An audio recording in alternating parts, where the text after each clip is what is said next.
मेरा एक सवाल था यशायाह की पुस्तक से। जी जी, उसके 14-12वां अध्याय में लिखा है, हे भोर के चमकने वाले तारे, तू क्यों करके आकाश से गिर पड़ा? जी तू जो जाति जाति जाति को हरा देता था, अब तू कैसे कटा भूमि पर गिर गया है। जी पास्टर जी, और यहीं प्रकाशित वाक्य में 22-16 में लिखा है, मुझे यीशु ने अपने स्वर्गदूत को इसलिए भेजा कि तुम्हारे आगे कलीसियाओं के विषय में इन बातों की गवाही दे। मैं दाऊद का कुल वंश और भोर का चमकता तारा हूँ। पास्टर जी, मेरा सवाल है कि यीशु मसीह ने भोर का चमकता तारा शैतान को कहा गया है, फिर यहाँ पर यीशु मसीह ने खुद को भोर का चमकता तारा क्यों कहा? जी, तो आपका प्रश्न क्या है? हाँ जी, यही है मेरा प्रश्न। मैं वही पूछ रहा हूँ, इसमें से प्रश्न क्या है कि शैतान ने अपना नाम नहीं रखना चाहिए, यीशु ने रखना चाहिए, ये प्रश्न है, या दोनों ने अपना नाम ऐसा क्यों रखा, ये प्रश्न है। हाँ, दोनों सेम नाम क्यों है? शैतान को भी भोर का चमकता तारा कहते हैं और यहाँ यीशु ने भी कहा कि मैं भोर का चमकता तारा हूँ। ओके, ठीक है, अब आप शांत हो जाएं और मेरे सवालों, आपके जो सवाल है उसका जवाब सुन लीजिए। और इंटरेस्टिंग भी है क्योंकि कई लोग जब पढ़ते हैं तो उनको दिक्कत होती है। यशायाह का किताब 14 अध्याय या एजेकियल का किताब 28 अध्याय, 14 का 12 इन्होंने जिक्र किया, एजेकियल 28 का 12-13 से भी अगर आप देखेंगे तो लूसीफर या फिर सेटन, इब्लीस का जिक्र वहाँ भी है और बाइबल के अंदर कई जगहों पर, और विशेष करके प्रकाशित वाक्य की पुस्तक में।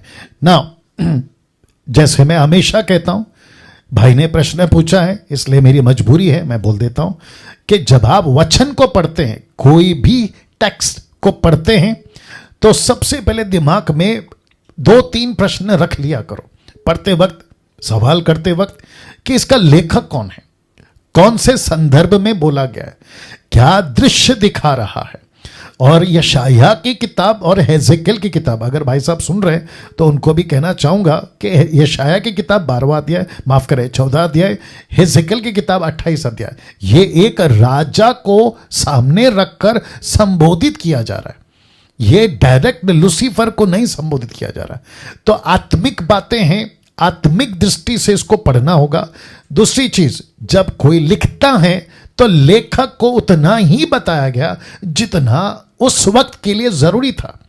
उसके बाद यीशु को भोर का चमकने वाला तारा, लूसीफर जिसका जिक्र अभी भाई ने किया, भोर का चमकने वाला तारा, तो हम सब जानते हैं कि किसी शब्द या टाइटल का नकल, डुप्लीकेट या फिर इमिटेट लूसीफर करता आ रहा है।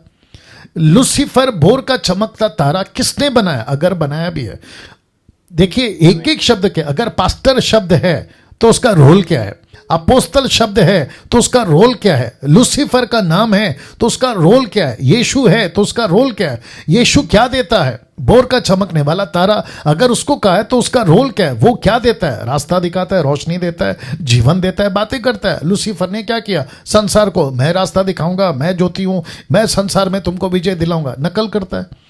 तो अगर उसको ऐसा कहा तो ये फिक्स नहीं है ना, ये पत्थर की लकीर नहीं है कि उसको नाम दे दिया तो अब वो भोर का चमकने वाला तारा है। जी नहीं, नाम को देखकर, काम को देखकर, टाइटल को देखकर वो पद का इस्तेमाल किया गया, लेकिन पूरी जिंदगी ये यही है, ये भोर का चमकने वाला तारा ही है। अब इसको यही नाम फिक्स किया गया है, ऐसा कुछ नहीं है।